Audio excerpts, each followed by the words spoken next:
நிர்வாக தீர்ப்பாயங்கள் ஏற்படுத்தப்பட்ட ஆண்டு.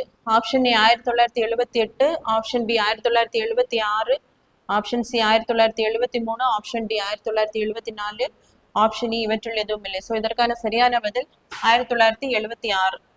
42வது சட்ட திருத்தத்தின்படி நம்ம கான்ஸ்டியூஷன்ல வந்து அட்மினிஸ்ட்ரேட்டிவ் ட்ரிபியூனல்ஸை வந்து ஆட் பண்ணியிருப்பாங்க, நிர்வாக தீர்ப்பாயங்கள். ஸோ கான்ஸ்டியூஷன்ல எந்த பகுதி அப்படின்னு பார்க்கும்போது பார்ட் 14A தான் ஆட் பண்ணியிருப்பாங்க. இதற்கான அந்த பிரிவுகள் ஆர்டிகிள்ஸ் வந்து 323A, 323B.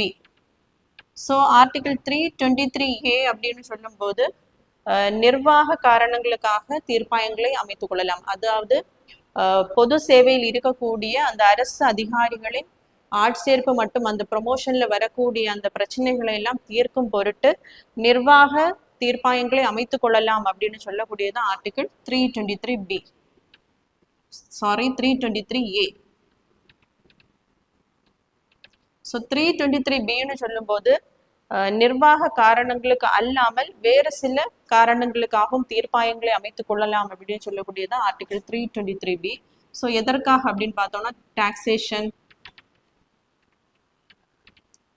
Food stuff, industry and labour,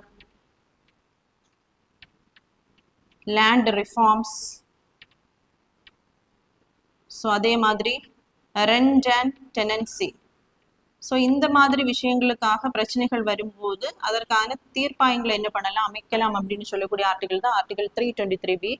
so இந்த ரெண்ட் அண்ட் டெனன்சி அப்படிங்கிறது வந்து 75வது கான்ஸ்டியூஷனல் அமெண்ட்மெண்ட் 1993 தான் இந்த ஆர்டிகிளில் வந்து ஆட் பண்ணியிருப்பாங்க. ஸோ இதற்கான சட்டம் எப்போ கொண்டு வந்திருப்பாங்க அப்படின்னா 1985ஆம் ஆண்டு அட்மினிஸ்ட்ரேட்டிவ் ட்ரிபியூனல்ஸ் ஆக்ட் வந்து கொண்டு வந்திருப்பாங்க. அட்மினிஸ்ட்ரேட்டிவ் ட்ரிபியூனல்ஸ் ஆக்ட் வந்து கொண்டு வந்திருப்பாங்க.